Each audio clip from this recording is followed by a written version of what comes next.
Pelo quarto parecia-lhe estarem a se cruzar os elétricos, a estremecerem-lhe a imagem refletida. Estava a se pentear vagarosamente diante da penteadeira de 3 espelhos. Os braços brancos e fortes arrepiavam-se à frescurazita da tarde. Os olhos não se abandonavam.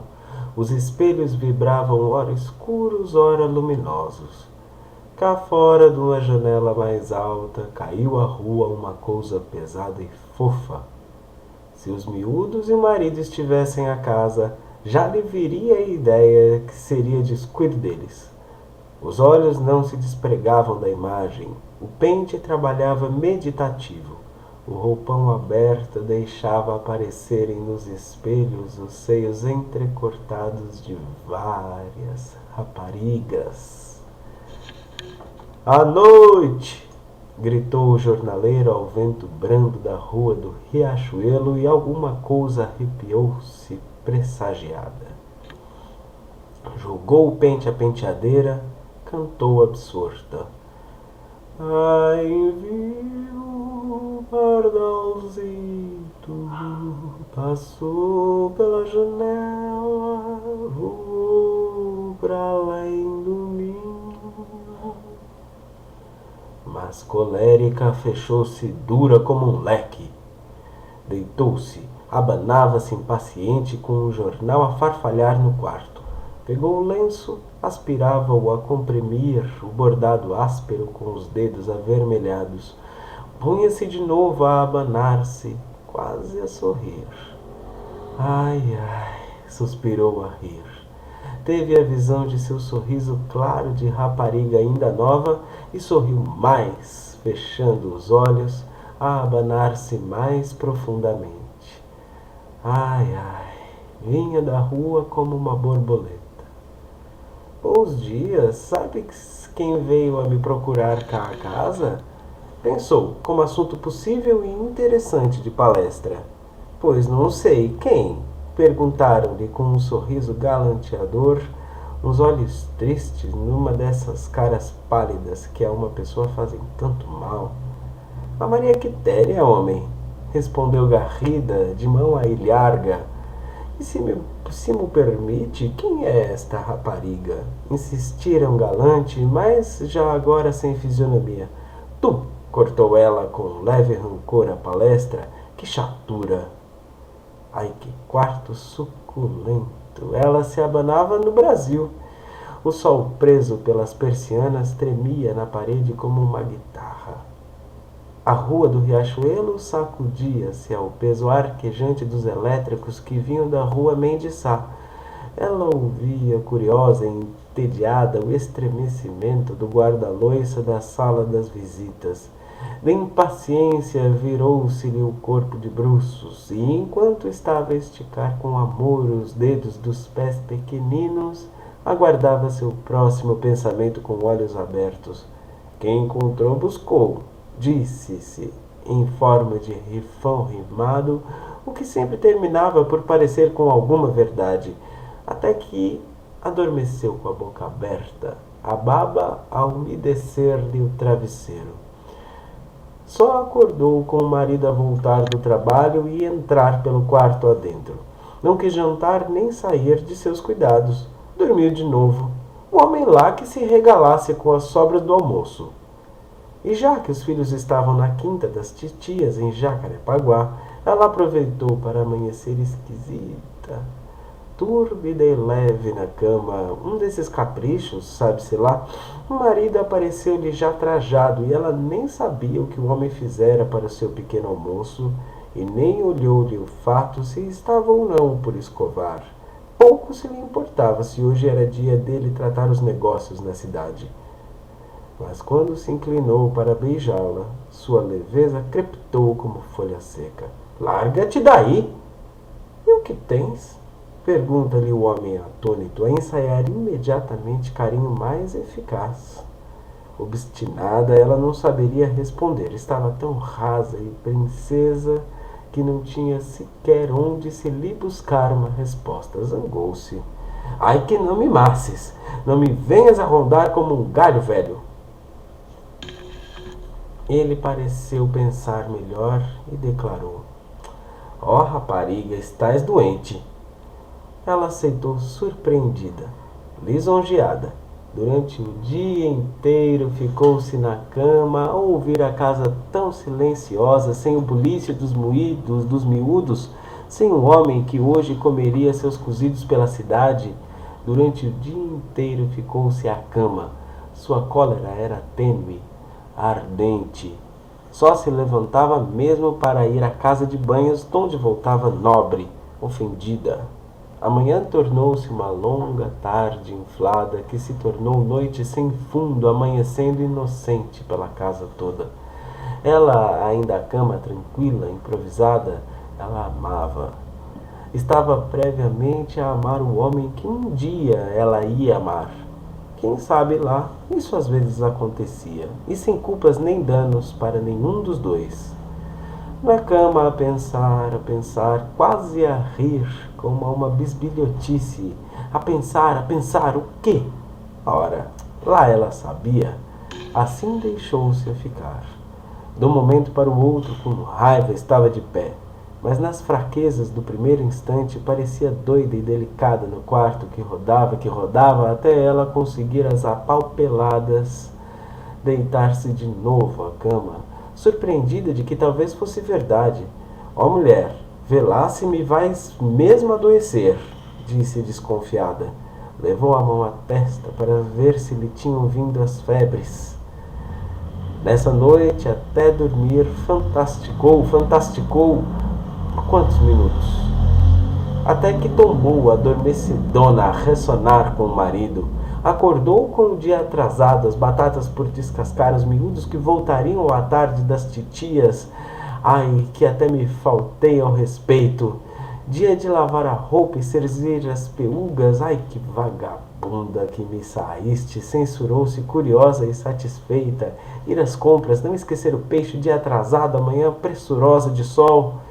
Mas no sábado à noite foram à tasca da Praça Tiradentes a atenderem ao convite do negociante tão próspero, ela com vestido novo, que se não era cheio de enfeites, era de bom pano superior, desses que lhe iam a durar pela vida afora. No sábado à noite, embriagada na Praça Tiradentes, embriagada, mas com o marido ao lado a garanti-la e ela cerimoniosa diante do outro homem tão mais fino e rico, procurando dar-lhe palestras, pois que ela não era nenhuma parola da aldeia e já vivera em capital, mas borrachona a mais não poder.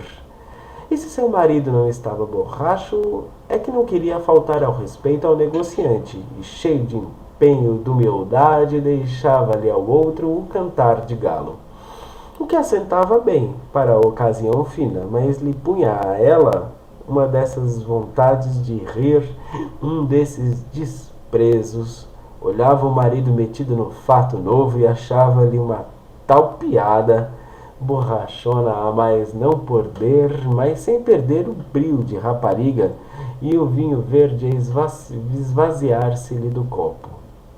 E quando estava embriagada, como num ajantarado farto de domingo, tudo o que pela própria natureza é separado um do outro, cheiro de azeite de um lado, homem do outro, terrina do lado, criado de mesa do outro, unia-se esquisitamente pela própria natureza, e tudo não passava de uma sem-vergonhice só, de uma só marotagem. E se lhe estavam brilhantes e duros os olhos, se seus gestos eram etapas difíceis até conseguir, enfim, atingir o paliteiro, em verdade, por dentro estava-se até lá muito bem. Era-se aquela nuvem plena a se trasladar sem esforço. Os lábios engrossados e os dentes brancos e o vinho a inchá-la. E aquela vaidade de estar embriagada a facilitar-lhe um tal desdenho por tudo, a torná-la madura e redonda como uma grande vaca.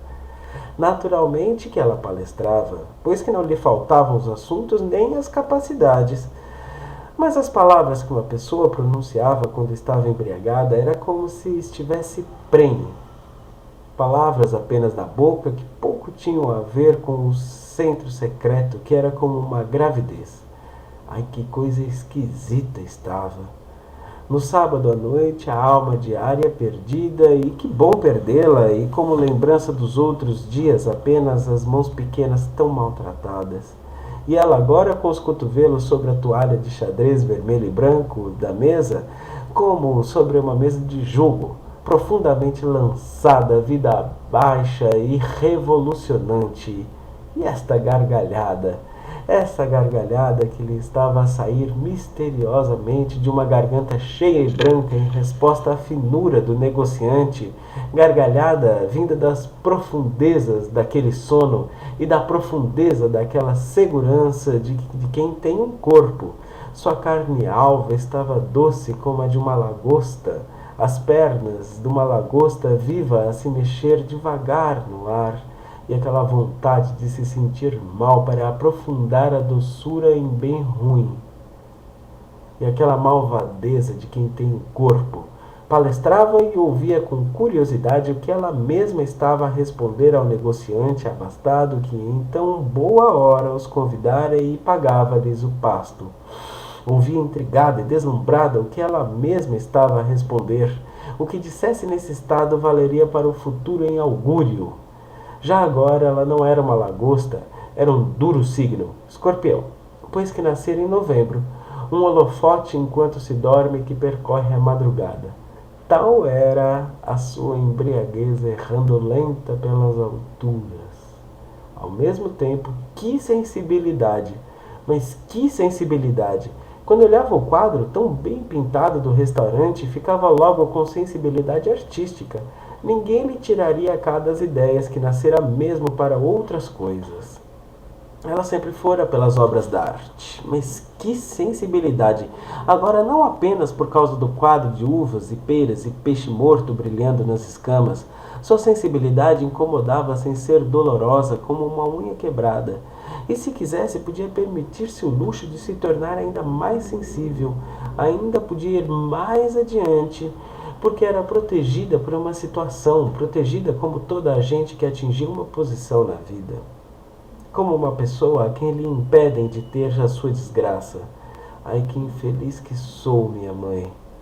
Se quisesse, podia deitar ainda mais vinho no copo e, protegida pela posição que alcançara na vida, emborrachar-se ainda mais, contanto que não perdesse o brio.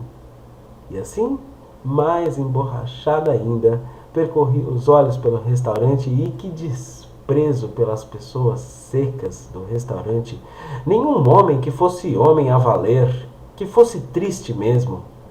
Que desprezo pelas pessoas secas do restaurante, enquanto ela estava grossa e pesada, generosa a mais não poder, e tudo no restaurante tão distante um do outro, como se jamais pudesse falar um com o outro, cada um por si, e lá Deus por toda a gente.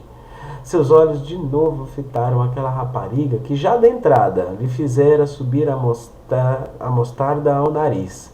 Logo da entrada percebera-a sentada a uma mesa com o seu homem, toda cheia dos chapéus e dos ornatos, loira como um escudo falso, toda santarrona e fina. Que rico chapéu que tinha! Vai ver que bem casada era, e é ostentar aquele ar de santa, e com seu rico chapéu bem posto, pois que bem lhe aproveitasse a beatice, e que se não lhe entornasse a fidalguia na sopa. As mães santazitas eram as que mais cheias estavam de patifaria. E o criado da mesa, o grande parvo a servi-la cheia das atenções, o finório, e um homem amarelo que a acompanhava a fazer vistas grossas, e a santarrona toda vaidosa de seu chapéu, toda modesta de sua cinturita fina, vai ver que não era capaz de parir-lhe ao seu homem um filho. Ai, que não tinha nada a ver com isso, ainda a bem dizer, mas já da entrada crescera-lhe a vontade de ir e encher-lhe a cara da santa loira da rapariga uns bons supapos. A fidalguita de chapéu, que nem roliça era chata de peito, e vai ver que com todos os seus chapéus não passava de uma verdadeira hortaliça a se fazer passar por grande dama.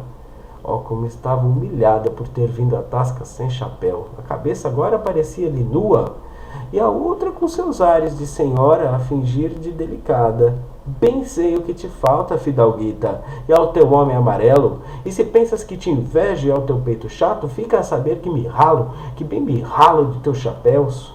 As patifas, sem brio como tu, a se fazerem de rogadas, e eu las encho de supapos. Na sua sagrada cólera, estendeu com dificuldade a mão e tomou um palito. Mas finalmente a dificuldade de chegar em casa desapareceu. Remexia-se agora dentro da realidade familiar de seu quarto, agora sentada no bordo de sua cama com a chinela a se balançar no pé. E como entrefechar os olhos toldados, tudo ficou de carne. O pé da cama de carne, a janela de carne, na cadeira o fato de carne que o marido jogara, e tudo quase doía. E ela cada vez maior, vacilante, túmida, gigantesca. Se quisesse chegar mais perto de si mesma, ver-se-ia ainda maior. Cada braço seu poderia ser percorrido por uma pessoa, na ignorância de que se tratava de um braço, e em cada olho podia-se-lhe mergulhar dentro e nadar sem saber que era um olho. E ao redor tudo a doer um pouco, as coisas feitas de carne com nevralgia, fora o friozito que a tomara ao sair da casa de pasto. Está sentada à mesa, conformada, cética. E isso ainda não era nada, só Deus sabia. Ela sabia muito bem que isso ainda não era nada, que nesse momento lhe estavam a acontecer coisas que só mais tarde iriam a doer mesmo e a valer. Quando ela voltasse ao seu tamanho comum, o corpo anestesiado estaria a acordar latejando e ela iria a apagar pelas comilanças e vinhos. Então, já que isso terminaria mesmo por acontecer, tanto se me faz abrir agora mesmo os olhos o que fez, e tudo ficou menor e mais nítido e embora sem nenhuma dor. Tudo no fundo estava igual, só que menor e familiar. Estava sentada bem tesa na sua cama, o estômago tão cheio, absorta, resignada, com a delicadeza de quem espera sentado que o outro acorde. Empanturraste-te, e eu que pague o pato, disse-se melancólica, a olhar os deditos brancos do pé. Olhava ao redor, paciente, obediente. Ai, palavras, palavras, objetos do quarto alinhados em ordem de palavras, a formarem aquelas frases turvas e maçantes que quem souber ler, leia. Aborrecimento, aborrecimento, ai que chatura, que maçada. Enfim, ai de mim, seja lá o que Deus bem quiser. O que é que se havia de fazer? Ai, é uma tal coisa que se me dá que nem sei bem dizer. Enfim, seja lá bem o que Deus quiser. E dizer que se divertira tanto esta noite, dizer que fora tão bom, e a gosto seu o restaurante, ela sentada fina à mesa. Mesa! Gritou-lhe o mundo. Mas ela nem sequer a responder-lhe, a alçar os ombros como xoxo, amoado, importunada, que não me venhas amassar com carinhos, desiludida, resignada, empanturrada, casada, contente, a vaga náusea. Foi nesse instante que ficou surda. Faltou-lhe um sentido. Enviou à orelha uma tapona de mão espalmada, o que só fez entornar mais o caldo, pois encheu-se-lhe o ouvido de um rumor de elevador, a vida de repente sonora e aumentada nos menores movimentos. Das duas uma, estava surda ou a ouvir demais. Reagiu a essa nova solicitação com uma sensação maliciosa e incômoda, como um suspiro de saciedade conformada. Pros raios que os partam, disse suave, aniquilada. E quando no restaurante, lembrou-se de repente. Quando estivera no restaurante, o protetor do marido encostara ao seu pé um pé embaixo da mesa, e por cima da mesa a cara dele. Por que calhara ou de propósito? Um mafarrico. Uma pessoa, a falar a verdade, que era bem lá interessante. Alçou os ombros. E quando no seu decote redondo, em plena praça Tiradentes, pensou ela a abanar a cabeça incrédula, a mosca se lhe pousara na pele nua. Ai, que malícia! Havia certas coisas boas porque eram quase nauseantes. O ruído como de elevador no sangue, enquanto o homem roncava ao lado, os filhos gorditos empilhados no outro quarto a dormirem, os desgraçadinhos. Ai, que coisa que se me dá, pensou desesperada. Teria comido demais? Ai, que coisa que se me dá, minha santa mãe. Era a tristeza. Os dedos do pé a brincarem com a chinela. O chão lá não muito limpo. Que relaxada e preguiçosa que me saíste. Amanhã não, porque não estaria lá muito bem das pernas, mas depois de amanhã... Aquela casa havia de ver. Dar-lhe-ia um esfregaço com água e sabão que se lhe arrancariam as sujidades todas. A casa havia de ver, ameaçou ela colérica. Ai, que se sentia tão bem, tão áspera, como se ainda estivesse a ter leite nas mamas, tão forte. Quando o amigo do marido a viu tão bonita e gorda, ficou logo com respeito por ela. E quando ela ficava a se envergonhar, não sabia aonde havia de fitar os olhos. Ai, que tristeza! Que é que se há de fazer? Sentada no bordo da cama, a pestanejar, resignada. Que bem que se via a lua nessas noites de verão. Inclinou-se um pouquinho, desinteressada, resignada. A lua.